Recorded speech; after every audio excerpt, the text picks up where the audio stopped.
এই মুহূর্তে প্রধানমন্ত্রী নরেন্দ্র মোদী দুর্গাপুরে পৌঁছলেন প্রধানমন্ত্রী নরেন্দ্র মোদী।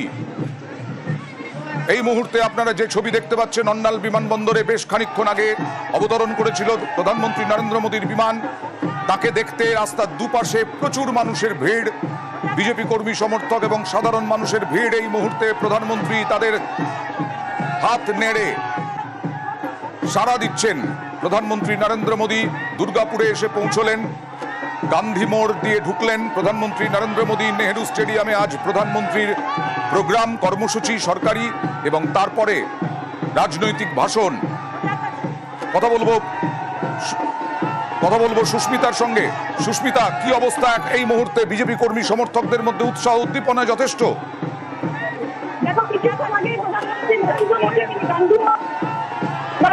সকাল থেকে আমরা দেখেছি বিজেপি কর্মী সমর্থক যারা এসে জড়ো হয়েছিলেন, তাদের উদ্দেশ্যে হাত নেড়ে অভিবাদন জানালেন প্রধানমন্ত্রী, তাদের সংবর্ধনা গ্রহণ করলেন। সেই ইঙ্গিত প্রধানমন্ত্রী নিজের কনভয় থেকে গাড়ির ভিতর থেকে হাত নেড়ে অভিবাদন জানালেন তার কর্মী সমর্থকদের, এবং তার সঙ্গে মঞ্চে উঠে গেছেন।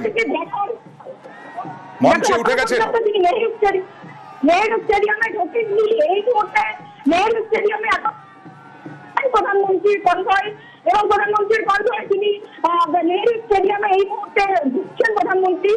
তারপরে তিনি ঘোষিত যে কর্মসূচি, সেই ঘোষিত কর্মসূচি অনুযায়ী কর্মসূচি পালন করবেন প্রধানমন্ত্রী। সুস্মিতা, তোমার নেটওয়ার্ক হয়তো পাওয়া যাচ্ছে না, নেটওয়ার্কের সমস্যা হচ্ছে, আওয়াজ কেটে যাচ্ছে। নিউজ 18 বাংলা এই মুহূর্তে যারা চোখ রেখেছেন তাদের জন্য জানাই, দুর্গাপুরে পৌঁছে গেলেন প্রধানমন্ত্রী নরেন্দ্র মোদী। এর আগে বিহারে ছিলেন, বিহারে থেকে তিনি এসে পৌঁছন অন্ডাল বিমানবন্দরে। তার বিমান অবতরণ করে 3টে নাগাদ। তারপরে তিনি রওনা দেন সড়ক পথে দুর্গাপুরের উদ্দেশ্যে। কিছুক্ষণ আগেই দুর্গাপুরে দুর্গাপুরে ঢুকলো তার গাড়ি, এবং সঙ্গে সঙ্গে এই মুহূর্তে তিনি নেহেরু স্টেডিয়ামে ঢুকেছেন। নেহেরু স্টেডিয়ামে দুটো সভা রয়েছে, একটি প্রশাসনিক সভা, বিভিন্ন প্রকল্পের উদ্বোধন করবেন প্রধানমন্ত্রী নরেন্দ্র মোদী, এবং তার সঙ্গে সঙ্গে রাজনৈতিক ভাষণ। গত কয়েকদিন ধরে প্রধানমন্ত্রী নরেন্দ্র মোদীকে 1 ইঞ্চি জমি ছাড়তে রাজি নয় তৃণমূল কংগ্রেস। তৃণমূল নেত্রী মমতা বন্দ্যোপাধ্যায়ও বাঙালি অস্মিতা নিয়ে বারবার আক্রমণ করেছেন বিজেপিকে। আর আজকে প্রধানমন্ত্রী নরেন্দ্র মোদী কি নিয়ে অপশাসন বলেছেন এক্স হ্যান্ডেলে পোস্ট করে, এবং তারপরে আজকে কিভাবে আক্রমণ করেন তৃণমূল কংগ্রেসকে। কারণ ভোটের দামামা বেজে গেছে ইতিমধ্যেই। 26শে ভোট, 25শেই এই জুলাই মাসে, বর্ষাতেই গরম একেবারে এই রাজনীতি। কথা বলবো আরো একবার সুস্মিতার সঙ্গে। সুস্মিতা, এখন কি অবস্থা? প্রধানমন্ত্রী নরেন্দ্র মোদী তিনি এই মুহূর্তে পৌঁছেছেন নেহেরু স্টেডিয়ামে, যেখানে তিনি প্রথম তার সরকারি কর্মসূচি অর্থাৎ বিভিন্ন প্রকল্পের শিলান্যাস এবং উদ্বোধন, তারপরে তাদের ঘোষিত জনসভা, প্রধানমন্ত্রী সেই জনসভা কি করবেন।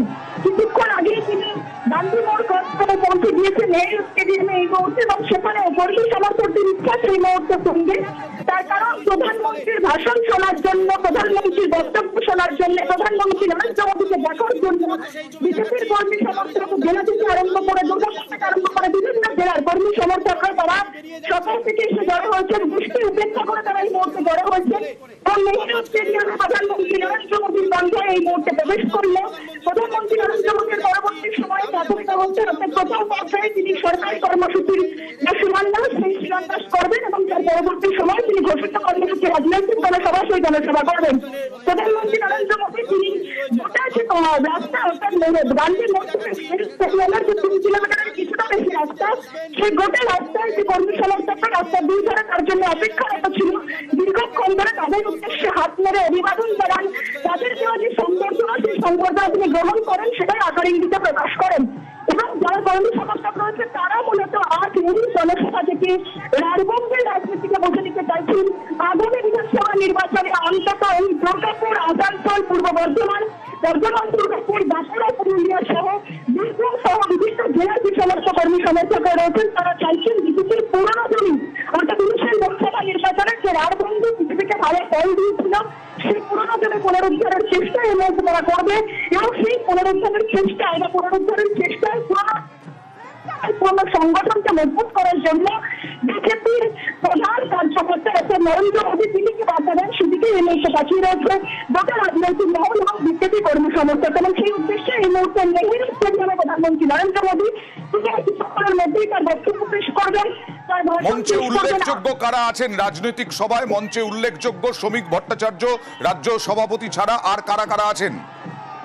দেখো, রাজ্য সভাপতি শ্রমিক ভট্টাচার্য, সুকান্ত মজুমদার, বিজেপির প্রাক্তন রাজ্য সভাপতি সহ সৌমিত্র খান, এছাড়াও মিথুন চক্রবর্তী প্রত্যেকে উপস্থিত শুভেন্দু রয়েছেন। অধিকারী? উপস্থিত রয়েছেন রাজ্য বিধানসভার বিরোধী দলনেতা, তিনি উপস্থিত রয়েছেন।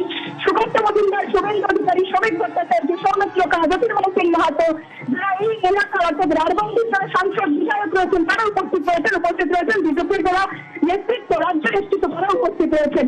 মিথুন চক্রবর্তী বিজেপির কোর কমিটির সদস্য, তিনিও উপস্থিত রয়েছেন আজকের এই রাজনৈতিক জনসভায়। বেশ। এবং সেখান থেকে অবশ্যই তিনি আগামী থেকে সুর বেড়ে দেন সেদিকে একদম সেদিকেই তাকিয়ে বিজেপির কর্মী সমর্থকরা, দেখা যাক আর কিছুক্ষণের মধ্যেই।